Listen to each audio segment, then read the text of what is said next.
கட்டிப்பார், கல்யாணத்தை பண்ணிப்பார் அப்படின்னு சொல்லுவாங்க இல்லையா.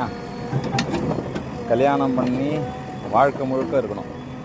100 வருஷம் கணவன் மனைவி சந்தோஷமாக வாழணும் அப்படின்னா அந்த வீடு இடம் கொடுத்தா தான் அந்த 100 வருஷன்றது சாத்தியமாகும்.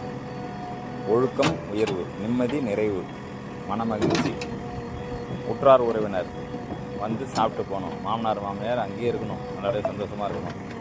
இதெல்லாம் சரியாக இருக்கணும்னா இந்த மெத்தடில், ஆண்டாள் வாஸ்து மெத்தடில் முதல்ல பிளாட்டை சூஸ் பண்ணி அதுக்கப்புறம் ஆண்டாள் வாஸ்து மெத்தடில் பிளானை போட்டு வீடு கட்டணும். பிளான்ன்றது சாதாரணமான விஷயம் கிடையாது.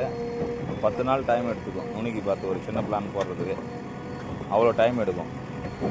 அந்த வீட்டில் இருக்கிறாங்க இல்லையா, ஒரு வீடுனா ஒரு வீட்டில் 10 பேர் இருப்பாங்க, இல்லை 5 பேர் இருப்பாங்க, நெஞ்சுக்கு நெருக்கமானவங்க. இப்போ இந்த பில்டிங் ஓனருக்கு ஒய்ஃபு 2 பெண் குழந்தைங்க, அவங்க அப்பா வீட்டில் இருக்கிறாங்க. இப்போ 2 பொண்ணுக்கும் நல்லா படித்து வேலைக்கு போகணும், நல்ல வேலைக்கு போகணும். கவர்மெண்ட் வேலையோ ப்ரைவேட் வேலையோ தொழில் செய்கிறதோ, அது 2 பேருக்கும் கல்யாணம் ஆகணும்.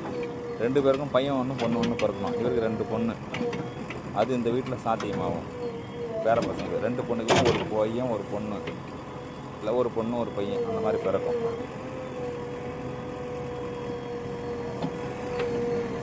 பிளானை போட்டு பூஜை போடுறது ஈசானியத்தில் கரெக்டாக அந்த காலத்தில் போடணும். ஃபஸ்ட்டு போட்டாச்சு. ஈசானிய பள்ளம், செல்வம் பல வந்து சேரும் இந்த குடும்பத்தில் இருக்கிறவங்க எல்லாருக்கும்.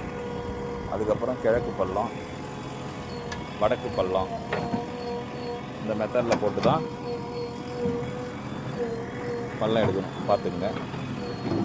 அதுக்கப்புறம் அந்த லாஸ்ட்டில் பாருங்கள், வேஸ்ட் காலத்துக்கு கீழே மாட்டி அது எடுக்கணும். அதுக்கப்புறம் இந்த 2வது இது எடுக்கணும். அதுக்கப்புறம் இந்த காலம் எடுக்கணும். அதுக்கப்புறம் இந்த காலம் எடுக்கணும், அக்னி காலம்.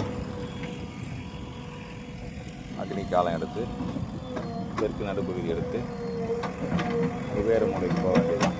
வேறு மூலை காலத்தை 1 2 இதுதான் மார்க்கு. சென்டர்லேருந்து இந்த சென்டர் தான் மார்க்கு.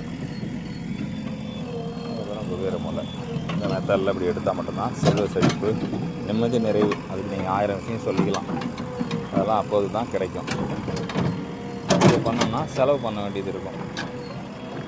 ஒரு பில்டரு நல்ல மனுஷன் கையில் குச்சி வச்சுக்கிறாரு பாருங்க, 5 அடி குச்சி. அது அந்த 5 அடிக்கு ஆழம் போடுறோம். 4 அடி எடுப்பாங்க போதும்னு சொல்லிட்டு, நம்ம அப்படி இல்லை 5 அடி ஆழம் எடுத்துக்குது. அவர் ரைட் தெரியுதுங்களா, கையில் வச்சுக்கிற குச்சி.